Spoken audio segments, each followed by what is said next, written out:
Hey, Redeeming Life Church, Pastor Bryan here. This week we're going to be looking at Leviticus 21 and 22. And what we're going to see again is that God has set apart a holy people, and now among those holy people, those set apart ones, He has His priests and His high priests, and they are to live even more set apart because we are not to profane the holy with the unholy. And so these guys live as an example, and they have a standard from God placed upon them. And then we're going to see that Jesus is the fulfillment of this standard as He becomes our high priest.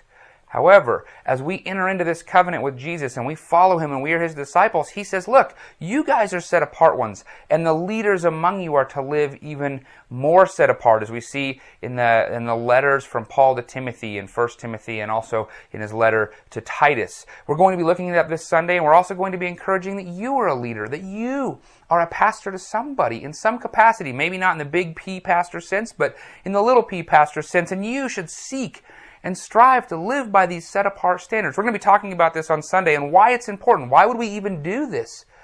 And, you know, here's a spoiler alert, but it's because of Jesus and our relationship with Him. Hey, I also want to tell you about some really cool things. I was meeting with some pastors this week from Kentucky in the Kentucky Baptist Convention, and I was telling them a little bit about our woes, some of our tech problems, some of the buzzing in the speakers and the cracking and some of these things. And I said, look, I think we need to fix one of these Band-Aids that we created with a better Band-Aid. And one of the pastors, Pastor Jay from Finchville Baptist Church, he said, you know, there's probably a better way to do this. Let me be a blessing to you. And guess what?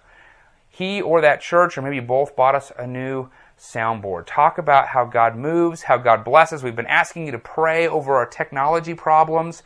And lo and behold, God provides through His people. So how awesome is that? How cool is our God? Also, I want to remind you to set your clocks back. The whole daylight savings thing is happening, you know, and we're ending that. And so that you make it to church at the right time, be sure to set your clocks back. And I want to encourage you to be on the city.